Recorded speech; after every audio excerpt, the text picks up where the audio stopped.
আসসালামু আলাইকুম। আমি এই মুহূর্তে আছি উপকূলের খুব কাছাকাছি, মানে আমার এই পাশে সমুদ্রের গর্জন এবং এ পাশে কিছু মানুষের বাড়ি যারা সবসময় উপকূলের যুদ্ধ করে বেঁচে থাকে।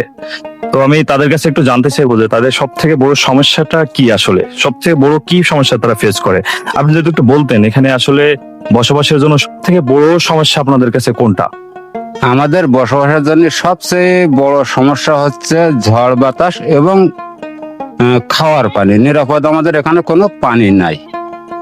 পানি, নদীর পানি এত তিতা যে মুখে নিলে বমি আসবে। তারপরও আমাদের প্রতিনিয়ত তাতে আমাদের গোসল করতে হয়।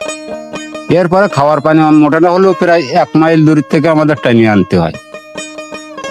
আচ্ছা, যেমনটা উনি বলছিলেন যে পানি কিন্তু জীবন অতিবাহিত করার একটা প্রধান মাধ্যম, কারণ আমাদের শরীরের 70% পানি।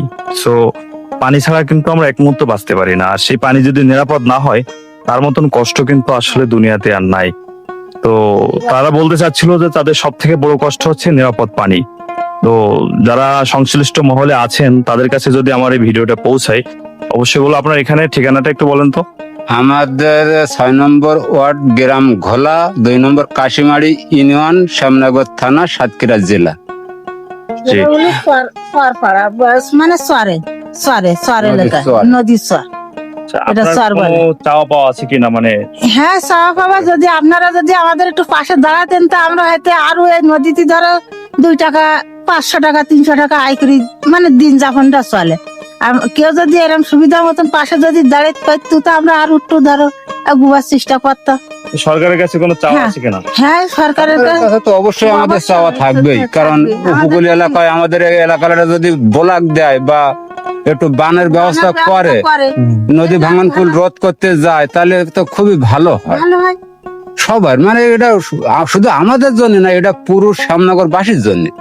উপকূলে যারা মোটামুটি বসবাস করে তাদের সবার জন্য আর কি একটা টেকসই বেড়িবাঁধ অবশ্যই দরকার। কারণ আমরা সবসময় দেখি যে কিছুদিন পর পর এই বাঁধ ভেঙে যায়, বাদ ভেঙে পানি চলে আসে, সীমানার মধ্যে মানুষের ঘর বাড়ি অর্থ সম্পত্তি সবকিছু আর কি পানিতে ভাসিয়ে নিয়ে যায়। তো এই জন্য সব থেকে বড় চাওয়া হচ্ছে প্রথমে হচ্ছে টেকসই বেড়িবাঁধ এবং তারপরে যারা উপকূলে বসবাস করে তাদের জন্য নিরাপদ পানি। তো আপনাদের ধন্যবাদ। তো যেমনটি আসলে তাদের কাছে শুনতেছিলাম যে তাদের সব থেকে মেন প্রয়োজন হচ্ছে টেকসই এবং উন্নত বেড়িবাঁধ এবং নিরাপদ পানি। উপকূলে যারা বসবাস করে তাদের কিন্তু আসলে বেশি কিছু চাওয়ার থাকে না, এতটুকুই তাদের চাওয়া। তো আশা করব সংশ্লিষ্টর কাছে যদি আমার ভিডিওটা পৌঁছায়, তাদের চাওয়া অনুযায়ী যদি কিছু করার থাকে অবশ্যই আপনারা তা করবেন। তো সবাই ভালো থাকবেন, দোয়া রাখবেন। আসসালামু আলাইকুম।